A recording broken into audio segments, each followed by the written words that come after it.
Un de mes meilleurs souvenirs pongistes, ça remonte à il y a un petit peu plus de 35 ans maintenant. Je devais être minime 2 ou KD1, je sais plus. En tout cas, j'étais qualifié en quart de finale des championnats du Rhône. Et j'étais opposé à Kurt Ravenay, qui était l'un des grands favoris. Alors que moi, j'étais plutôt un second couteau. Et alors, chose importante à savoir pour comprendre la fin de l'histoire, j'étais plutôt un bon serveur à l'époque déjà, et ma spéciale c'était de faire un service long rapide lifté plein coup droit. Ça marchait plutôt pas mal, donc je le faisais très souvent. Et j'arrive donc contre Kurt Ravenay, je tente tout de suite ma spéciale, et là ça marche pas du tout. Dès que je servais long rapide dans le coup droit, je me prenais des gros plombs, donc j'ai vite compris qu'il fallait que j'arrête ça. Je gagne quand même le premier set un petit peu sur un malentendu, enfin je gagne quand même le premier set. Je crois qu'après il s'est mis à jouer un peu plus sérieusement, je me suis fait exploser au second set. Arrive la belle, tous les autres matchs à côté sont terminés, donc il n'y a plus que mon match, tout le monde regarde mon match, il y a mon frère dans la salle, il y a mon entraîneur dans la salle, et en début de belle, chose un peu exceptionnelle, mes deux parents rentrent dans la salle. Donc voilà, en termes de gestion des émotions, c'est pas facile, et je me fais exploser à la belle. À un moment, Kurt mène 19-11 à la belle, et je me rappelle très bien, à 19-11, il sert lifté, je pousse comme un con, ça monte, et il a une balle hyper facile qu'il rate. 19-12. Et puis là, les choses s'enchaînent un petit peu comme par magie. 19-12, 19-13, 19-14, 19-15. J'ai plus trop les détails de comment je gagne ces points-là, mais enfin je me retrouve à 19-16. Je sens dans le regard de mon adversaire que ça l'a perturbé assez fortement. Et là, je me dis, c'est le moment de tenter à nouveau le service long rapide lifté dans le coup droit. Et c'est la bonne idée, puisque là, il est complètement perdu, il a plus du tout confiance en lui. Et moi, je sais pas pourquoi, mais le fait de le voir déconfit, ben, ça m'a donné une confiance incroyable. Je sers long rapide lifté dans le coup droit, il ose plus attaquer, il pousse, ça sort. 19-17, 19-18, 19-19, 20-19, et je gagne 21-19 devant mon frère, mes deux parents, mon entraîneur et toute la salle. Et moi qui fais jamais de remontada, au contraire, je suis plutôt sujet aux remontadas, enfin, contre moi. Donc là, c'est vraiment un succès sportif dont je me rappellerai, je crois, toute ma vie. Mon meilleur souvenir de ping, c'était il y a 6 ans, pour l'année de mes 30 ans. On avait une compétition à domicile. Pour ceux qui ne savent pas, la salle du Vallon, c'est pas une salle de sport, c'est une salle municipale où il y a une scène de théâtre et un grand rideau. Et donc on reçoit nos adversaires ici, et en général on a du public, donc c'est cool. Chose étrange, ce jour-là, pour cette dernière journée, il y avait des personnes que j'aime bien qui viennent me voir jouer, alors que d'habitude jamais ils viennent me voir jouer, enfin c'était pas habituel. Puis derrière, d'autres effets étranges dans la journée. Un moment par exemple, je joue et la balle part derrière le rideau. En général on va chercher la balle, donc je m'empresse d'y aller. Et là, au moment de traverser le rideau, il y a Sandro qui me fait « Non, non, Dimitri, va pas chercher la balle, j'y vais !» Bizarre, enfin... Ça se passe bien, on gagne. Donc, très belle rencontre. Puis on arrive au dernier match. C'est le dernier match, c'est moi qui termine. Mais là, encore une chose bizarre. Il y a Julien qui arrive à moi, il me dit « Dim, il va falloir bien gérer ton match, tes émotions et tout. » Pourquoi il me dit ça c'est le dernier match, on a gagné. Bizarre. Ils sont tous bizarres aujourd'hui, quoi. Qu'est-ce qui se passe? On fait le tirage au sort, je gagne le tirage au sort. Et je suis prêt à servir. Et tout à coup, il y a le rideau qui s'ouvre à ce moment-là. Et derrière, il y a mes amis du ping, mes amis hors ping. Il y a ma famille. Ils sont une quarantaine avec des banderoles à venir, en fait, pour fêter mes 30 ans surprise. Et du coup, ils sont là en tant que supporters pour ce dernier match officiel. Il y a le cœur qui s'emballe et tout. Je me prends une grosse tôle sur la première manche.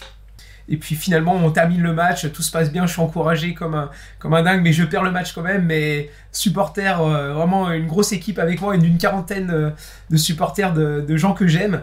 Et puis j'apprends derrière que en fait, c'était tout manigancé, les adversaires étaient au courant. Il y avait une grosse préparation pour faire cette fête surprise qui se passait juste une semaine avant mon anniversaire. Parce que moi je suis du 25 décembre, donc c'est difficile pour moi de fêter mon anniversaire. Donc là c'était l'occasion rêvée.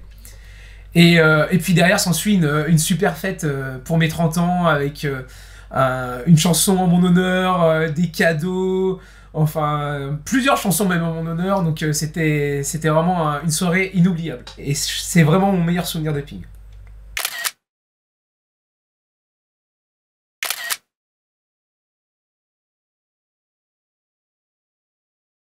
Alors, un de mes meilleurs souvenirs de ping, c'était il y a une vingtaine d'années. J'étais dans mon club d'enfance, l'US Villars-Bocage, le club de famille où mon grand-père était président, mon père était joueur, toute la famille y est passée pour jouer. Et puis, à cette époque-là, moi j'ai 11 ans, je suis classé 55, donc maintenant 12. Et puis, il manque un joueur dans cette équipe 1. Puis j'intègre l'équipe de la Régionale 1 avec mon père. Donc ce jour-là, évidemment, toute la famille est venue. Voilà, c'était un petit événement familial. Et puis, voilà, je joue un copain à mon père, un copain d'enfance de mon père, qui était classé 30, donc 17 maintenant. Et je gagne le match. Je gagne le match, alors le score exact je sais plus, mais je sais que je gagne le match et je vois surtout mon père très très ému, mon grand-père à se poser la question de dire mais comment il a fait. Et ça pour moi c'est un souvenir qui restera longtemps dans ma mémoire. Un autre de mes meilleurs souvenirs pongistes, égalité avec ma remontada de quand j'étais jeune, ça remonte cette fois-ci à l'an dernier, donc c'est tout récent. C'était avec mon équipe de Régional 1. On était barragiste, donc on devait faire un match de barrage contre une équipe de Régional 2 qui souhaitait accéder en nous battant à la Régional 1, et nous il fallait absolument qu'on gagne si on voulait rester en Régional 1. Donc c'était un peu le match de la saison. Et on était sur le papier deux équipes de niveau tout à fait égal. Je crois que nous on devait avoir 17, 16, 16, 15 et eux 19, 16, 15, 15, un truc comme ça. Et donc le match commence, et comme prévu, hyper serré, 1 partout, 2 partout, 3 partout, 4 partout, 5 partout, 6 partout. Et je sais plus lequel de mes coéquipiers rapporte le 7ème point à notre équipe, donc on mène 7-6. Dans le dernier match, on voit que c'est mal embarqué. C'était mon coéquipier Grégory qui était en train de se faire démonter, donc on a senti que ça allait pas le faire et qu'il y aurait très probablement 7-7.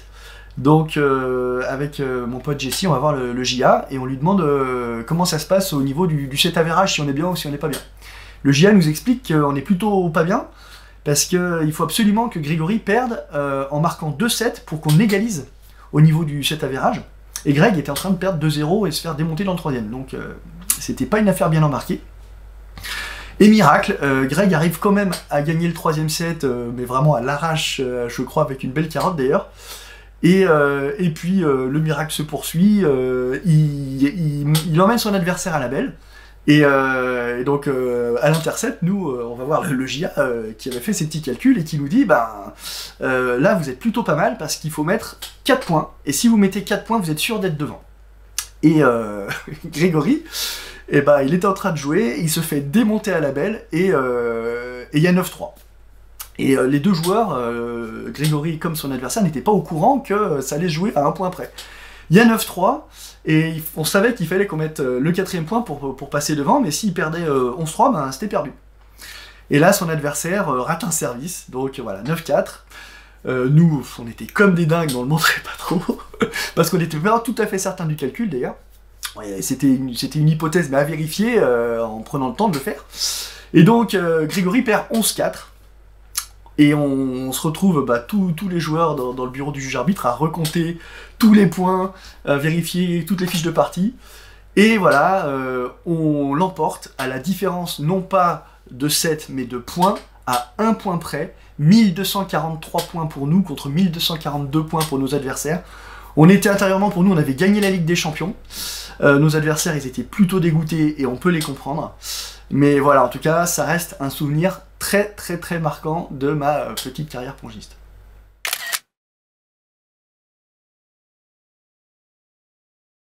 Un de mes meilleurs souvenirs de ping remonte à quelques mois. J'étais en train de faire un tournoi dans la région lyonnaise. Je suis appelé sur un tableau, je crois moins de 20, et je tombe contre un joueur, un très bon 17, sachant que moi je suis 13. Et je me fais exploser 3-0. Je sais pas si j'ai mis 11 points dans le match. À la fin du match, en tout cas, plein de gentillesse et d'assurance, mon adversaire vient me coacher en me disant ce que j'aurais dû faire, notamment rester un peu plus à la table avec mon soft. Quelques heures se passent, je suis à nouveau appelé à jouer sur un autre tableau et une nouvelle fois contre ce même joueur classé 17. Donc, assez dépité au départ, mais en même temps, j'ai en tête le coaching qu'il m'avait donné.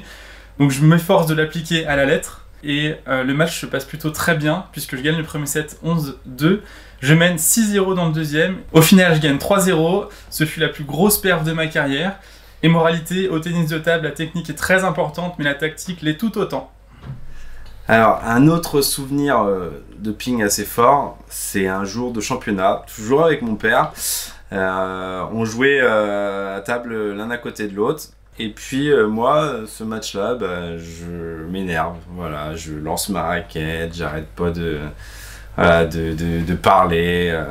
Et ça, faut savoir que mon père, il détestait ça. Il fait un non-match, quoi. C'est-à-dire qu'il m'écoute parler, il arrête pas de me dire « Tais-toi, Damien, tais-toi ». Moi, j'étais jeune, hein, je faisais qu'à ma tête. Puis je continuais. Sauf qu'au bout d'un moment, mon père, il a pété les plombs. Littéralement, il a posé sa raquette sur le bord de la table. Et puis, il a cassé le manche de sa raquette. En me faisant comprendre que c'était bien à cause de moi déjà qu'il faisait ça. Et puis surtout qu'il avait donné le match à l'adversaire.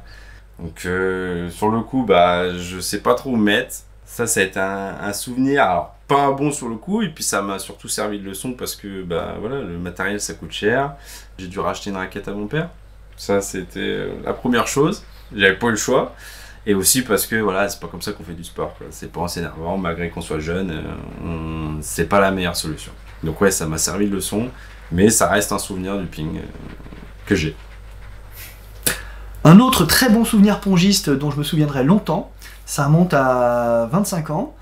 J'étais étudiant à Nancy et j'avais du temps. J'avais arrêté le ping depuis quelques années et du coup, comme j'avais du temps, j'avais repris une licence au SLUC Nancy, qui avait à l'époque une équipe 1 en National 1 et une équipe 2 en N2 ou N3, je sais plus trop. Et j'avais été amené à faire le bouche-trou de temps en temps. Et une fois, on était allé faire un match. J'avais été faire le bouche-trou à Antony, je crois que c'était dans la banlieue parisienne.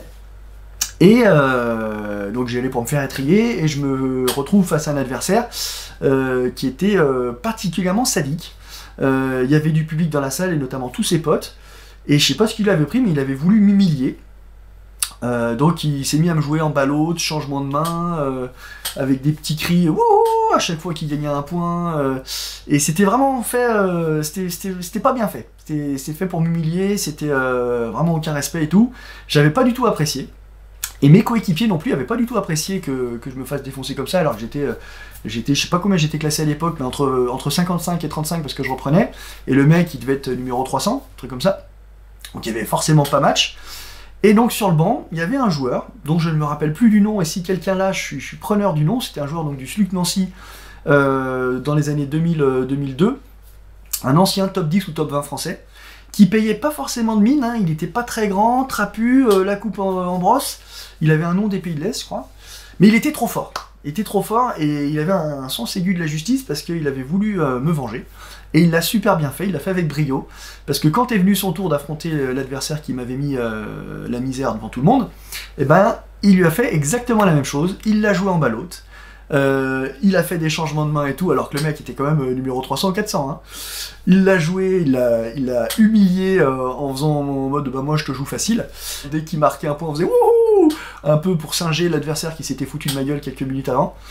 Et l'autre, il a pété un câble, ouais, vous n'avez pas le droit, vous manquez de respect, alors que bon, c'est un peu l'hôpital qui se foutait de la charité. Et il s'est mis à pleurer de rage, le gars, devant tous ses potes. Donc là, il lui a bien rendu la monnaie de sa pièce, et franchement, c'est pas un souvenir dont je suis particulièrement fier, parce que voilà, on a fait vriller un mec pleurer de rage devant ses copains, mais en tout cas, il y a eu une justice pongiste qui m'a beaucoup plu. J'ai beaucoup apprécié le sens de la solidarité de mes coéquipiers dont j'étais pas spécialement proche, parce que voilà, j'avais joué une fois ou deux avec eux, pas plus. Et ça, je me rappellerai toute ma vie. Merci à ce joueur dont je me rappelle plus du nom. Mon meilleur souvenir de ping, ça remonte à 10-12 ans, c'était en 2012, c'était avec l'Union Pongiste Creusot-Varennes, donc l'UPCV, il faut savoir que c'est un club, c'est un gros club de Saône-et-Loire qui a plusieurs équipes en national. Donc ce jour-là, c'était une rencontre pour jouer la montée en D1, donc on n'était pas le club favori parce qu'on avait une petite équipe, mais on joue contre un gros club qui a des 8, des 9 et des 10. Et on arrive à un moment charnière, on passe les doubles, la rencontre est très très serrée. Forcément chaque match est important, chaque point est important, même les sets sont importants, donc compliqué, mental, grosse pression. Donc je joue contre un gars qui est neuf, qui a une prise porte-plume, donc jeu assez atypique. Moi j'adore ces jeux atypiques parce que ça sort de l'ordinaire et ça pousse à aller encore plus loin dans son jeu. je me rends compte que je perds vite pied, je perds 2-0 au niveau des sets, troisième set très serré, mais je perds vite pied au niveau moral. Et en fait, à un moment donné où je suis un peu au fond, et en fait, j'ai comme un déclic, je me dis pourquoi tu tentes pas ce que le gars il fait. De toute façon, tu fais jamais d'attaque, essaye, on verra ce que ça donne. Et foutu pour foutu, vas-y, de toute façon, le mec il est neuf, il est en train de gagner 2-0, t'as rien à perdre. Et donc je teste cette prise porte-plume, et je tente, et je sens, mais j'ai un feeling de fou avec cette prise, et je sais pas pourquoi, je me sens, j'ai l'impression que ça va matcher. Et après 2-3 points, je sais pas pourquoi, je quitte ma bulle, en fait, j'ai vraiment une bulle de mental où je me mets pour me concentrer. Et là, ma bulle, elle explose, et en fait, je me rends compte qu'en face de moi, j'ai tout mon club qui est en train de me supporter. Et d'habitude, il n'y a jamais personne qui vient nous encourager en départemental. C'est un truc de fou, parce que même les gens de national viennent nous voir en départemental, et c'est incroyable comme sentiment. Et je continue cette prise de porte-plume, et en fait, ces encouragements, ils me font tellement de bien, j'ai l'impression d'avoir des ailes, et tout passe en fait. Et je gagne à la belle à 3-2, et c'est vraiment un sentiment qui est hyper puissant en moi. Donc franchement, je tiens vraiment à remercier ces gens-là, parce que j'ai fait la plus belle perf, en plus on réussit à monter en D1, donc c'était juste incroyable. Et je fais une dédicace donc à Jean-Pierre Molenda, à Jean-Claude Deray, à Frédéric Pinto, Cheng Su, tout ce beau monde qui est venu nous voir. Et en fait, ce qu'il faut savoir, c'est que depuis ce jour-là, je joue en prise porte-plume, mais je prends un pied monstrueux. Donc merci à l'UPCV pour ce souvenir, et ça restera gravé en moi un sacré bon bout de temps. Alors, un autre souvenir que j'ai du ping, alors c'est plus récent. Alors, il faut savoir que j'ai arrêté le ping-pong pendant 15 ans, j'ai repris il n'y a pas si longtemps. Premier match de championnat. Alors, je dis à ma compagne, écoute, c'est mon premier match, ça serait bien que tu viennes voir, tu connais pas, il faut savoir que pour elle, le ping-pong, c'est vraiment un sport de camping, il n'y a pas de compétition, tout le monde est un peu à la cool, tranquille. Donc, je dis viens me voir, c'est mon premier match, tu vas voir un peu comment c'est. Donc, on démarre le match de championnat, elle n'est pas encore arrivée. Hein. On démarre, moi je fais mon premier match, il me semble que je le perds, je sais plus. Ce qui est important, c'est pas ça. C'est mon coéquipier à côté, qui joue son match, qui le perd, et là, au même moment, ça se joue à 30 secondes près, ma compagne arrive, il s'énerve, il lance sa raquette, la raquette frôle la tête de ma compagne, finit dans la porte, je vois la tête de ma compagne qui me dit mais c'est quoi ce bordel? Qu'est-ce que je fais là? 2 secondes après, j'exagère, 5 minutes après, à côté il y avait un autre match de championnat, une engueulade mais mémorable. Alors d'ailleurs ça ne s'est plus jamais fait dans le club, une engueulade où ça se hurlait dessus, un truc de fou. Et là, je vois toujours ma compagne qui me dit mais t'es sûr, le ping-pong, c'est un sport tranquille? Parce que là, en 5 minutes, j'ai failli me prendre une raquette dans la tronche, et à côté, ils ont failli se battre. Qu'est-ce que je fais là? Qu'est-ce que c'est que ce sport? Ils sont tous complètement cinglés là-dedans ou... Enfin voilà, c'est vraiment une anecdote pour dire que voilà, j'ai repris le ping-pong, ma compagne qui connaissait pas, non, c'est pas un sport très tranquille. Un autre très bon souvenir pongiste que je peux raconter et qui date d'il y a 20-25 ans, à l'époque où j'étais étudiant à Nancy. Donc j'avais pris une licence au SLUC Nancy, après m'être arrêté 5 ou 6 ans. J'ai été classé 55. Je pense qu'à l'époque, les membres du club avaient dû percevoir que je jouais un petit peu plus que 55. Mais bon, j'étais quand même affecté à une équipe de régional 3 ou 4. Et arrive le dernier match de la phase 1. Et l'équipe 3, qui joue en Régional 1, avait un match décisif pour le maintien et avait son principal joueur absent ce jour-là. Donc ils ont dû taper dans les équipes du dessous et ils se sont dit, bah tiens, on va tenter le petit Chaumeton là, parce qu'il est 55, mais il joue quand même un petit peu plus. Enfin, ils y croyaient quand même pas beaucoup, ils étaient dégoûtés de devoir m'aligner, et puis ils avaient très peu d'espoir face à une équipe qui était assez forte, de pouvoir l'emporter, alors sachant que seule la victoire permettrait d'accrocher un maintien à l'arrache. Et en face, il y avait, je crois, 2-30, 1-35. Et j'ai joué incroyable, je crois que j'ai jamais joué comme ça, hyper confiant. Je bats les 2-30 et le 35, à la belle, à l'arrache à chaque fois, mais je les bats tous les 3. Je gagne le double aussi. Et on gagne 11-9, incroyable. Donc le club se maintient alors que personne n'y croyait, et moi le premier. Et du coup, voilà, j'étais particulièrement fier de ma prestation, parce que voilà, j'étais le petit 55 qui était là un peu pour faire boucherou. Voilà, on sait jamais, il pourrait faire quelque chose, et puis bah, j'avais réussi à à faire un exploit, et j'avais permis à cette équipe de se maintenir en Régional 1, et donc ils étaient comme des fous, et moi aussi. Mon meilleur souvenir pour Gist, c'est d'avoir joué Félix Lebrun. C'était fin août 2020, c'était le racquethlon de Bourg-les-Valences et je l'ai joué en double. Donc Félix jouait avec Laurent Kova et moi je jouais avec Johan. Johan c'est un ancien 13 au ping et puis maintenant il est squasher. Voilà. Donc on a démarré notre match, on a pris 21-0 en ping, moi j'ai rien compris au service, j'ai un petit niveau 5. Et puis voilà, donc ensuite on est allé au badminton. Là c'est Félix qui était encore jeune, il n'était pas très grand. Donc c'était assez facile de jouer sur lui et du coup on a pris le dessus. Pareil en squash avec Johan, on a pris le dessus puis on s'est retrouvé au tennis. Ça s'est joué là-dessus et donc c'était assez tendu. Laurent il joue pas mal au tennis, il y a un bon petit niveau. Donc une fois de plus on a rejoué sur Félix. Et puis bon, moi j'ai beaucoup dirigé mon coéquipier, voilà, j'ai beaucoup parlé, change, laisse parce que la balle sortait ou des choses comme ça. Enfin voilà. Donc. Et c'est un élément important à savoir parce qu'en fait, ce qui s'est passé, c'est que quand on a fini par gagner et quand on s'est serré la main, j'ai vu qu'ils étaient pas contents, ils étaient énervés et je me suis dit il y a un truc, on n'a pas eu de balle litigieuse, on n'a rien eu. Donc j'ai pas compris, il y avait un quiproquo là. Donc je leur ai posé la question. Et ils m'ont dit ouais en fait t'as pas arrêté de parler pendant tout le match en badminton déjà tu disais des trucs puis là tu parlais encore, enfin j'ai dit bah oui on a le droit. Il fait mais non nous on n'a pas le droit en tennis de table on n'a pas le droit de dire un mot. Et en fait voilà c'est le quiproquo des règles du jeu. Moi j'ai appris qu'en fait on n'avait pas le droit de dire un mot en tennis de table. Et eux ils ont appris qu'en fait en badminton et en tennis on peut se parler pendant l'échange. En fait, c'est juste logique. Hein. Le tennis de table, c'est un sport qui va tellement vite, on peut pas parler. Puis, comme on doit frapper chacun son tour, il y a pas c'est logique en fait qu'on puisse pas parler. Alors qu'en badminton et en tennis, il y a des situations de jeu où il y a des lobes et tout. En fait, on a le temps de parler. Donc voilà, ce quiproquo entre nous, bon, voilà, on a réussi à s'expliquer et du coup, ça a apaisé les tensions et en fait, ça s'est bien fini à la fin. On était voilà, on a crevé l'abcès, c'était cool. Voilà, on a pu finir sur une bonne note et je les invite un jour à prendre leur revanche s'ils veulent. Moi, je fais le déplacement, je vais à Montpellier, ça me ferait trop plaisir de les revoir.